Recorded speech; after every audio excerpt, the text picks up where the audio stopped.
Pemirsa, kita akan lanjutkan diskusi. Kita ke Mbak Koni. Mbak Koni, menurut Anda apakah Mahfud MD ini memiliki basis kuat di kabinet sehingga langkahnya kemudian dapat memicu gelombang menteri-menteri lain untuk mundur? Saya rasa bukan masalah hanya karena beliau juga punya basis kuat. Mesti diingat posisi Menko itu kan posisi yang tinggi. Kedua, kita melihat bagaimana beliau itu siapa gitu, dengan latar belakang tadi mandiri, tidak ada partai sebelumnya gitu kan. Kemudian dia akademisi gitu kan. Jadi seperti disampaikan tadi oleh Mas Anton, ini adalah contoh yang orang di kabinet yang harusnya tidak keluar gitu kan, tapi menjadi keluar karena mungkin sudah tidak tahan dengan kondisi yang terjadi.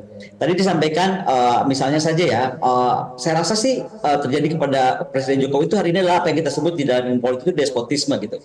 Dia itu tidak melakukan hal-hal yang represif, tapi secara tidak langsung melakukan operasi-operasi non represif yang sebenarnya juga menekan gitu kepada minoritas. Kemudian sentralitas kekuasaan makin terasa di era Pak Jokowi itu. Bagaimana blocking di kabinet itu terasa. Misalnya siapa orang masyarakat ini bisa sense kok dia lebih memilih siapa, menekan siapa gitu. Nah, ini sebenarnya akan membuat erosi keterlibatan masyarakat itu makin lemah.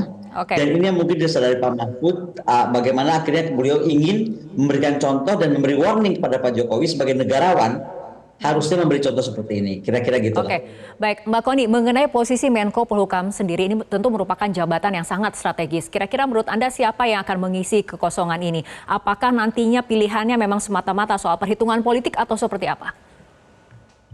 Yang pasti perhitungannya Pak Jokowi ini cara mainnya nih, kalau saya lihat dia mainnya model tirani mayoritas.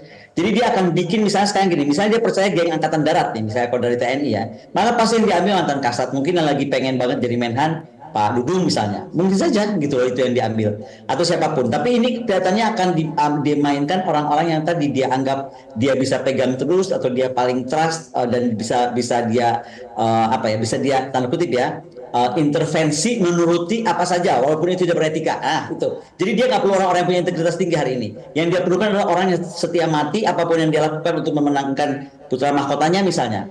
Itu akan dilakukan. Makanya tadi kan saya buka dengan kalimat saya itu bahwa menurut saya Pak Mahfud itu lebih mundur hanya karena merasa ini Indonesia sedang mengalami darurat etika. Dan dia memberikan contoh ini loh etika yang benar dari seorang negarawan gitu. Oke, baik, terakhir kita akan ke Mas Anton, tapi ini berbicara mengenai dampak elektoral karena keputusan untuk mundur Mahfud MD dari kabinet hanya tersisa 2 pekan jelang pencoblosan. Menurut Anda apakah ini akan berpengaruh signifikan terhadap elektoral?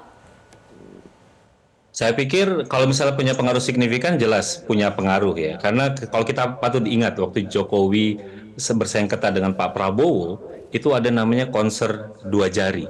Itu juga bahkan cuma hitungannya hari gitu ya. Jadi itu di penutupan kampanye yang kemudian tidak lama kemudian pencoblosan dan itu kemudian Pak Jokowi menang. Jadi ada momentum itu. Jadi saya pikir apakah hari ini ada kemungkinan untuk dia kemudian menaikkan elektoral? Iya, itu.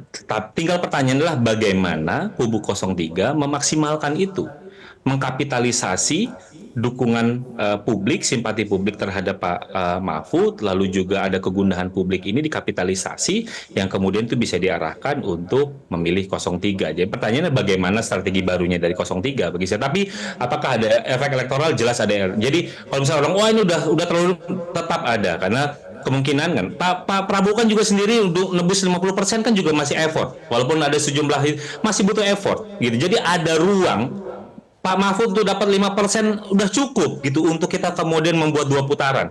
Tinggal strateginya adalah bagaimana 03 itu mengkapitalisasi ini. Memelihara ini menjadi momentum dan menjadi ombak yang besar sehingga kemudian ditiru dan kemudian itu diikuti oleh menteri-menteri yang lain. Kalau udah menteri-menteri lain, apalagi menteri-menteri profesional, Mbak Ani, lalu Pak Abbas misalnya ikut mundur, udah jelas itu akan memberi angin yang segar bagi siapapun itu yang melawan 02. Oke, Mas Anton, singkat Itu saja, maksudnya. apakah nantinya akan seperti SBY, seperti itu menurut Anda?